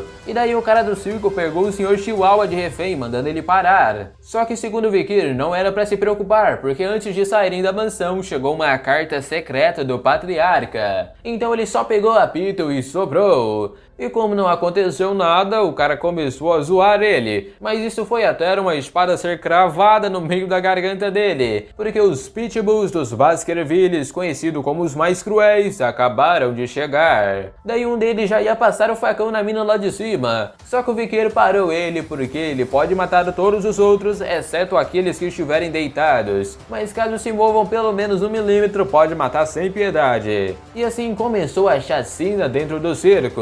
Até que o líder deles estava perguntando para o seu sobrinho o que achou dos seus Pitbulls. E esse é o comandante dos Cavaleiros Pitbulls, o Boston Terrier. E agora ele também já percebeu o porquê do patriarca ser tão interessado nesse garoto, e já vem convidando ele para se juntar aos Pitbulls. Mas agora, no momento, ele tem outros assuntos a resolver. E assim ele foi entrando onde os escravos ficavam presos, porque ele está procurando onde fica o cofre com o dinheiro dos nobres. até que ele achou aquela selvagem presa que ninguém quis comprar e parece que ela foi espancada também. Daí o Vikir deu uma poção de cura pra ela e veio falando na língua dos bárbaros para ele fugir. E agora finalmente achamos outra coisa que ele tá querendo, o cadáver do búfalo infernal. Então ele foi ativando a Beelzebub porque é hora de encher o bucho. E assim o novo vice-consul conseguiu destruir a facção criminosa em um instante. E na manhã seguinte rumores começaram a se espalhar sobre os nobres que estavam no leilão e foram levados para a prisão com seus corpos decapitados. Além de que naquele dia eles atearam fogo em todo o clube e as autoridades passaram a investigar mais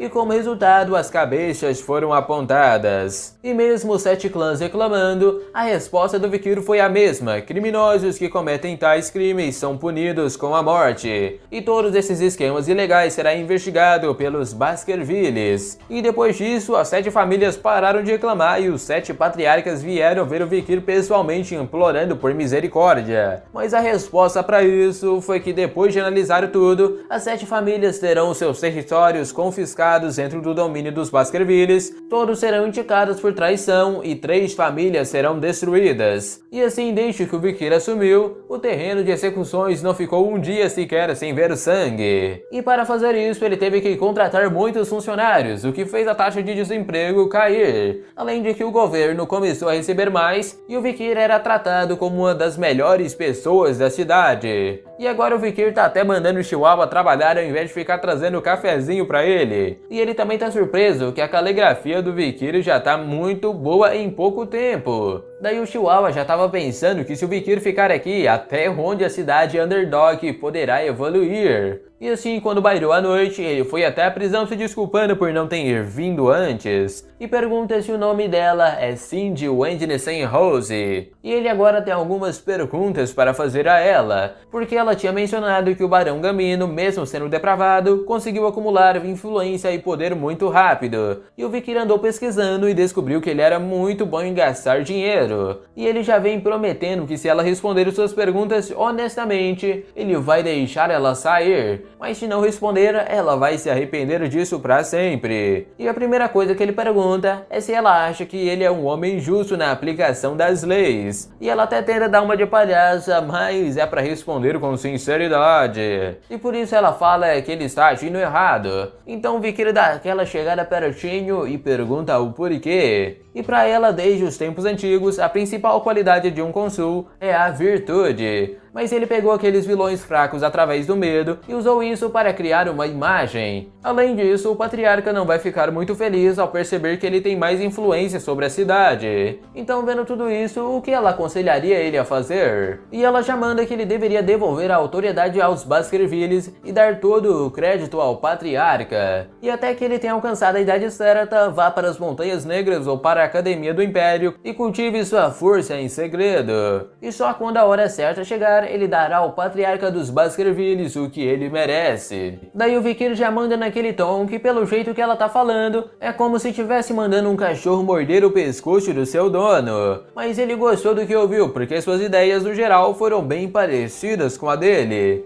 E como ele prometeu, agora ela está livre. Então ela vai saindo falando que ele se arrependerá do dia de hoje. Até que ele pergunta se ela conhece a família Mesmandinaro, já que originalmente havia 8 clãs, e a família Mesmandinaro de mercadores era uma das mais ricas, mas eles tiveram um destino trágico.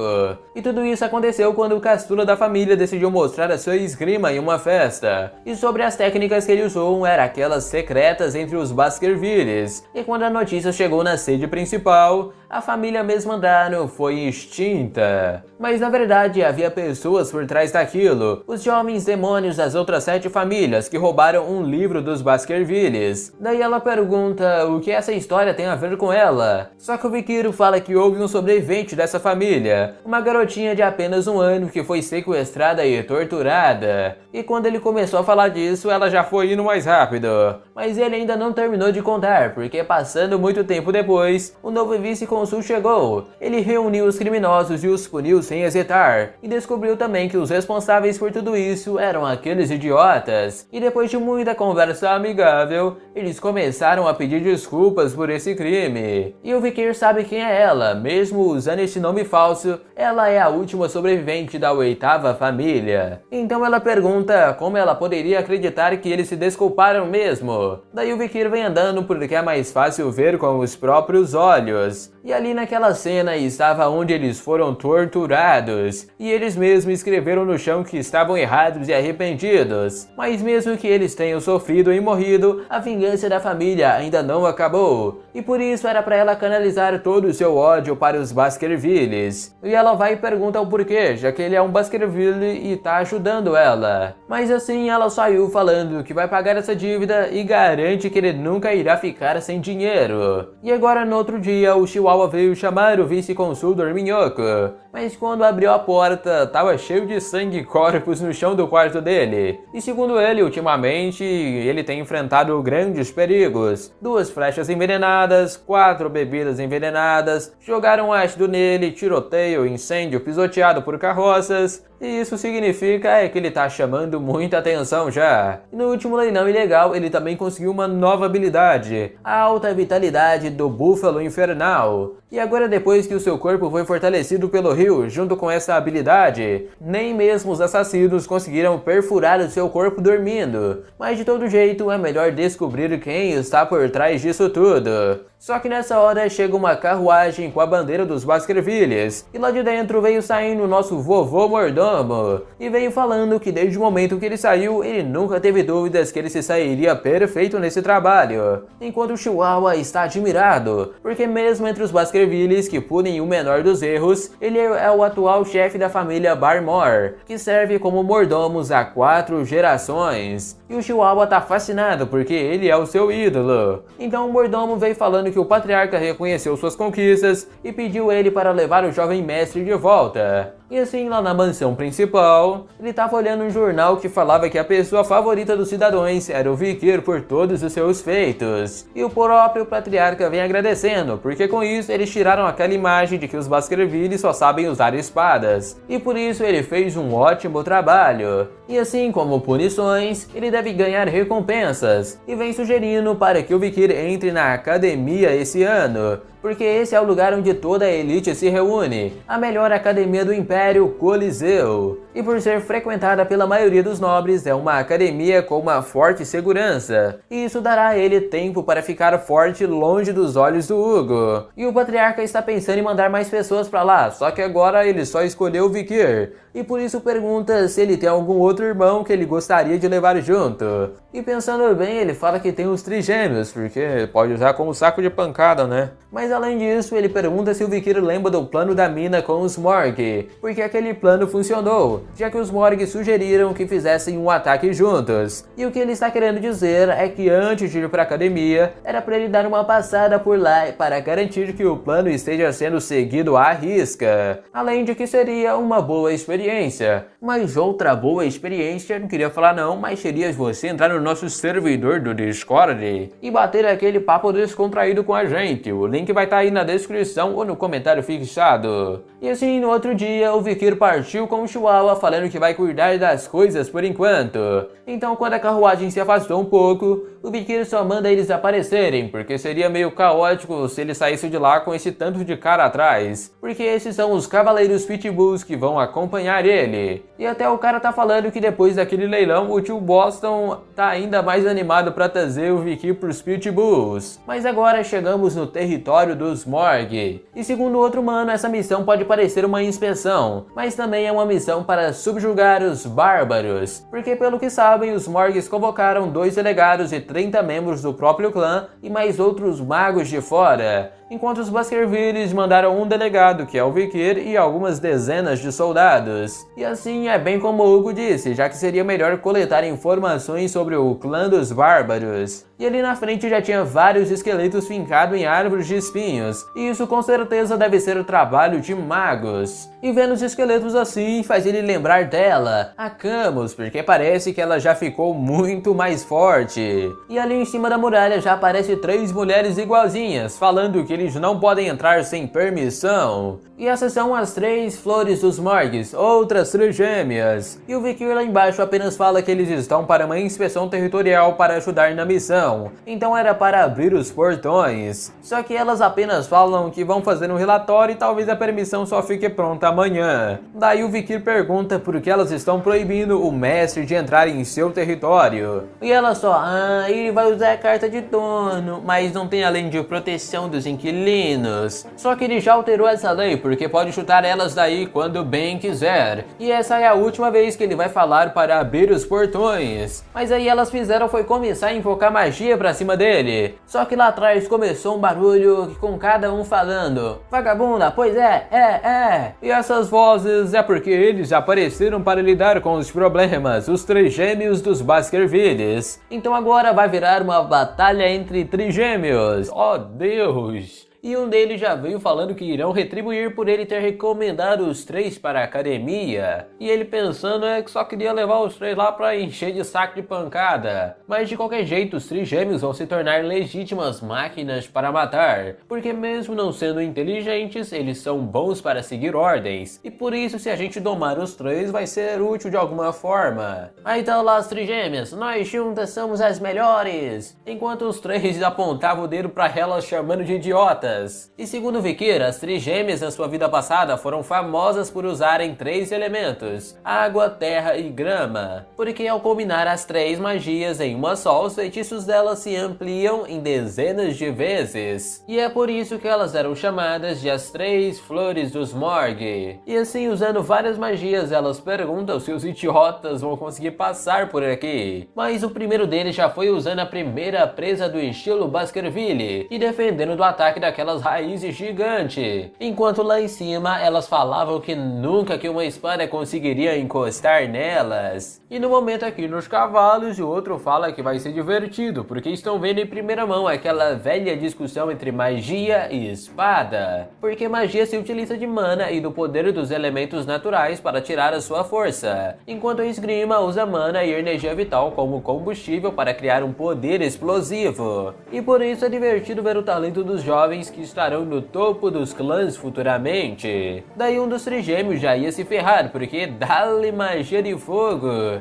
Enquanto o nosso amado Vikir só pensava, mata ele, joga aí, cara, isso aí. Mas para o azar, eles estavam vivos com o cabelinho espetado depois do fogo. Enquanto as outras trigêmeas que estão chorando porque quase morreram. Daí o mulherão chega lá em cima, perguntando que confusão é essa, porque ela não pode perdoar arruaceiros em seu território. Só que chegando lá embaixo, as trigêmeas falaram que só estavam tentando parar os invasores. E ela só mandou aquela encarada perguntando quando deixou elas falarem assim, porque se não quiserem acabar naqueles espetos, era para tomar cuidado. Mas quando virou pro lado, a sua pose de durona foi embora, porque ela veio jogando o cabelo, falando que já se passou muito tempo que ela não via ele. Enquanto o nosso abestado pensa que ela tá ficando bonita até demais, já que a Camus, mesmo no passado, foi uma mulher que arrasou o coração dos nobres. E por isso ela sempre estava envolvida em escândalos. Só que o estranho é que até hoje ele ainda não conseguiu ouvir nenhum desses rumores da sua vida passada. Mas bom, tanto faz, ele veio pedindo pra ela abrir o portão, já que as trigêmeas não queriam cooperar. O problema é que falar isso direto pra mulher não deu muito bom não. Ela já ficou brava com ele falando apenas isso depois de tanto tempo sem se ver. Enquanto o maluco ali do lado pensa se agora terão um confronto das 2 estrelas de cada família. Mas a única coisa que ela falou é que a nota dele é 0, porque como ele ousa se comportar assim diante da sua futura esposa? E aí todo mundo já ficou naquele olhinho de peixe não entendendo nada, até o Vikir. E um tempinho depois estavam os 2 cavalgando com o Vikir falando que a família conhece bem a natureza dos bárbaros. E foi aí que ela perguntou, já que eles sabem disso porque eles mandaram jovens cães de caça inexperiente. E na verdade isso aí já tinha sido discutido com os Morgues e parece que ela não sabia disso.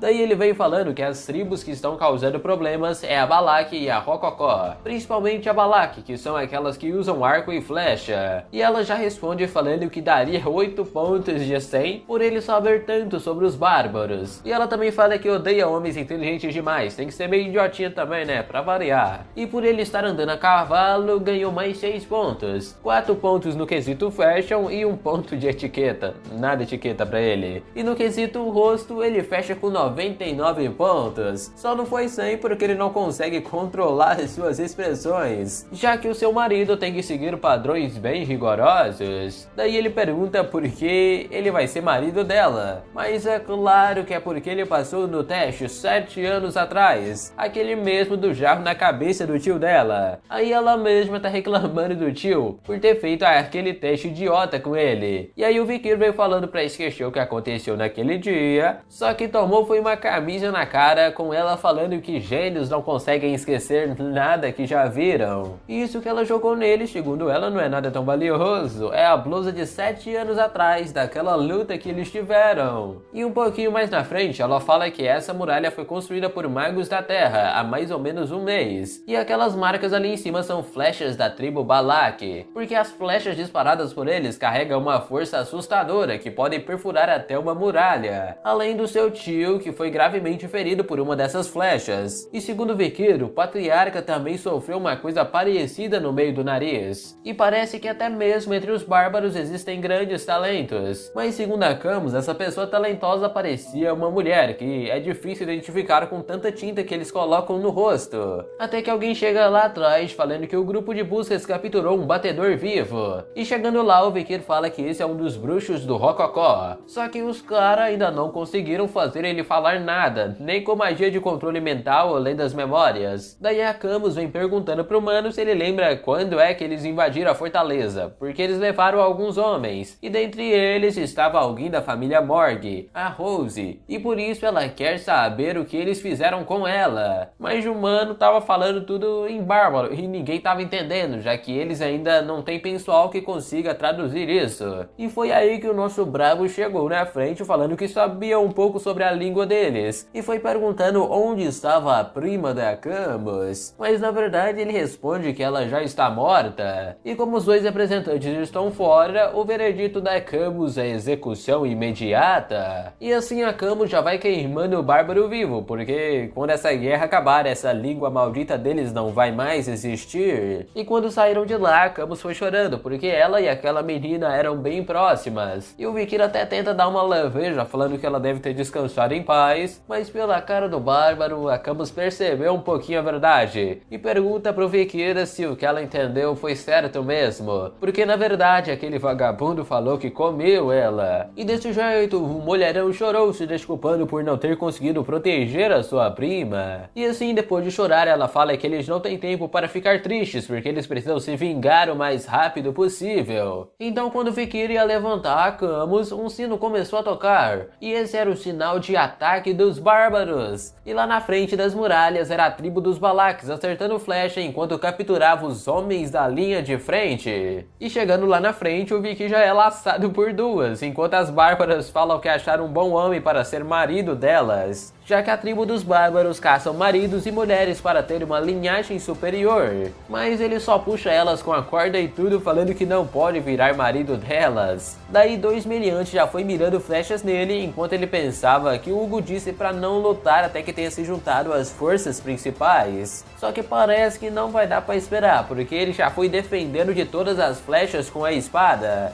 enquanto a Camus chegou lá atrás queimando geral vivo, porque a mulher tá com sangue nos olhos pra mandar o bárbaro de base. E já veio perguntando se o Vikir estava usando aura líquida, porque ela pensou que ele fosse apenas um graduado, mas parece que é maior que isso, não é mesmo? E assim ela já foi ativando toda a sua magia de fogo nos 4 círculos para queimar os bárbaros. E o Vikir já fica surpreso, porque a canalização dela já está muito forte. Até que nessa hora que ela tava toda puta da vida tacando fogo, o meliante só mandou aquela no canarinho, ó, fiu, e ela já caiu no chão, porque isso era um veneno de paralisia. Então desse jeito o bárbaro veio laçando ela, mas o Vikir parou com apenas uma mão enquanto batia um papo com ela e o cara lá custando a segurar a corda. E ele mesmo tava falando que ela não deveria se precipitar e usar a cabeça. Até que nessa hora veio um disparo rapidão que ele só desviou na base do reflexo.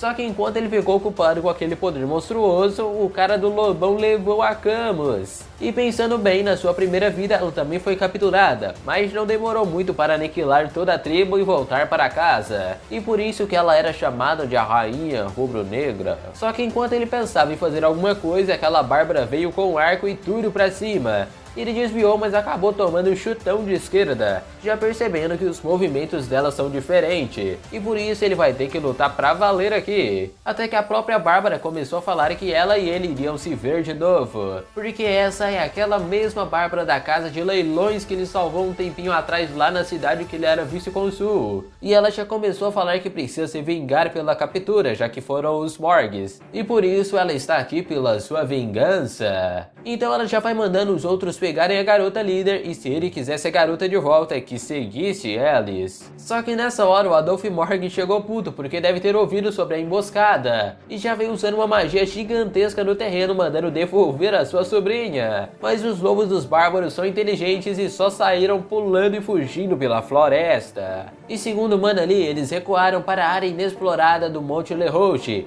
a Et-Le-Nord, uma área perigosa que nem eles conhecem ainda. E por isso é muito perigoso seguir ele à noite, mesmo que a sobrinha dele foi sequestrada. Só que nessa hora o Vikir fala que ainda podem segui-los, porque ele já andou por aquela área inexplorada quando era mais jovem. E aí alguns reclamaram, mas o Adolf falou que quem quiser desistir que fique aí, porque essa criança aqui é diferente. Então, localizada perto do território dos Baskervilles, a densa floresta do Monte Le Roche, Et-Le-Nord, um lugar onde existem mosquitos que sugam os ossos, vinhas espinhosas com veneno mortal, aranhas que se movem no silêncio, ou seja, pessoas normais não durariam nem uma hora nesse lugar, e por isso ela era conhecida como a Floresta Devoradora de Almas. E assim todos vinham atrás porque o Vikir estava liderando o caminho, enquanto Morg pergunta para aquele cara da barbicha se todos os jovens dos Baskervilles são desse jeito, mas de jeito nenhum isso, é porque o jovem mestre é especial. E chegando lá na frente ele parou, porque nessa ponta dá pra ver que eles não estão tão longe mais. E vai falando que também há rumores que os caçadores espalham folhas secas para ouvir os seus inimigos se aproximarem, e por isso eles devem ser cuidadosos a partir de agora. Daí o Morg só usa uma magia de silêncio, porque isso vai permitir com que ele não faça nenhum barulho enquanto anda, já que a partir daqui ele estará sozinho para salvar a Camus da surdina. E lá no meio da fogueira tava a galera dos bárbaros, enquanto a bonita tava amarrada no meio da árvore falando que vai queimar todos eles. E as bárbaras de antes estavam falando que gostaram daquele garoto que puxou elas, enquanto um dos bárbaros veio falando que pegou uma fêmea das boas, que parece ser até meio rebelde, né não? Tão rebelde assim. Mas a mulher fortuna chega mandando ele soltar, porque ela é dela, já que foi ela que conseguiu pegar, porque a dona que salvou a bunda dele, já que ele seria morto pelo Vikir. E a Camus já percebe que aquela garota parece ser a líder, que se chama Ayen. Ela é habilidosa o suficiente para bater de frente, e por isso o único jeito deve ser negociar para escapar daqui. Enquanto o bunda mole ainda tá reclamando, porque ela é uma mulher, tá querendo uma mulher de... Oh, não tô entendendo. Mas ela só dá aquela olhada mandando ele a desafiar, porque aí ele seria esmagado. E vendo essa cara, o cara já trancou o furico porque não tá reclamando de nada não. Oh, nunca nem falei nada, pelo amor de Deus, né?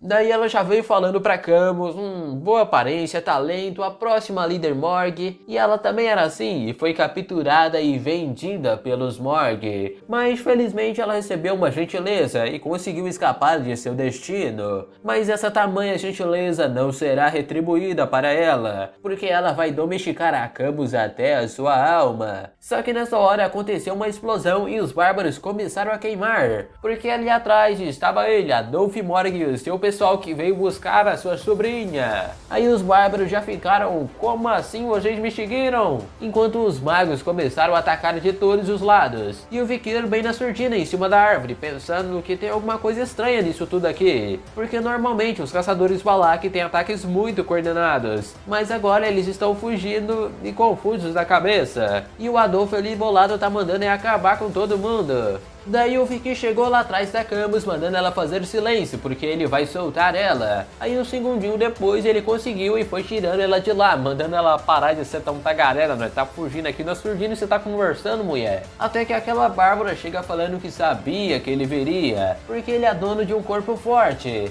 além de sua força mental capaz de quebrar a escuridão para salvar a sua mulher. E por isso não pergunte sobre o passado, você pode passar. E assim ele foi indo desconfiado, se perguntando o que ela quis dizer com isso. Daí foi indo pensando que não tem lembranças dela na sua vida passada. Ou será que essa é a arqueira que machucou o Hugo, a raposa da noite? Mas ela ainda não é nem velha e nem boa o bastante, mas parece ser da linhagem da raposa da noite. Só que nessa hora, na surdina, o maluco do canudo foi mandar mais um dardo, pensando que ia funcionar na segunda vez. Mas o Vikir só parou com o próprio braço e foi pegando ela que nem princesa, porque as coisas estão ficando complicadas. E foi falando pra ela ficar tranquila, porque parece que ela ainda está sob efeito do veneno de mais cedo. E assim foi só um pulo e ele sumiu da frente, falando pra ela não ficar tão viciada nisso. Enquanto as bárbaras acertavam flecha nele e ele bloqueava. Até que a líder delas começou a preparar o flechão e mandou pra cima, porque eles precisam da mulher dos Morg. E nessa hora o Vikir pensou em desviar, mas o Adolf usou um mega ataque de gelo, parando a flecha congelada no ar, e veio usando alguma magia de curar o veneno, falando que esse veneno é muito forte, então nem ele pode remover completamente. E por isso ao chegar ele vai levar ela até a família Vadis para ser curada. Mas nessa hora ela soltou o braço do tio e foi pular pra cima do Vikir, porque ele salvou ela de novo. Aí o tio ia reclamar porque ele também batalhou pra salvar ela, e ela pergunta o que é que ele tá fazendo aqui, e fala que vai contar tudo pra mamãe. Até que nessa hora a líder laçou a cabeça do Vikir, só que ela não conseguiu puxar de jeito nenhum, porque o moleque aqui é forte demais. E nessa hora alguma coisa começou a circular no ar, porque ela percebeu. E até a Beelzebub já tava dando algum sinal pro Vikir de perigo, porque tem alguma coisa vindo pra cá. E a Bárbara já fica até de cara, porque ela está vindo pra cá, a Madame de 8 patas. Aí a estaca apareceu lá em cima e todo mundo já foi falando, é a Madame, ela tá vindo. E esse mesmo negócio começou a despertar raízes por toda a floresta, enquanto Adolf já tá assustado, porque um monstro desse estava escondido bem nessa bendita floresta. E o Vikir já estava naquela, porque ele nunca imaginou encontrar isso aqui, já que se suas memórias estiverem corretas, isso é um perigo de Rank S, a Madame de 8 patas, uma aranha gigante que desceu lá do céu pra botar medo em geral. E agora o que vai acontecer, meu amigo, nem eu sei, só os leitores da novel pra falar pra gente, porque esse foi infelizmente o último capítulo que teve aqui até o dia 19. Então vamos voltar para a nossa triste espera para ver o que vai acontecer nessa treta com a aranha Rank S gigante. Mas demais, vamos deixar aquele like aí, né, rapaziada, para eu estar trazendo mais série dessa obra para vocês. Também não esquece de se inscrever aí no canal, bora bater 50k, escreve aí. Mas demais, essa foi a terceira parte de Vikir, aquele que está se tornando uma lenda pela sua vingança.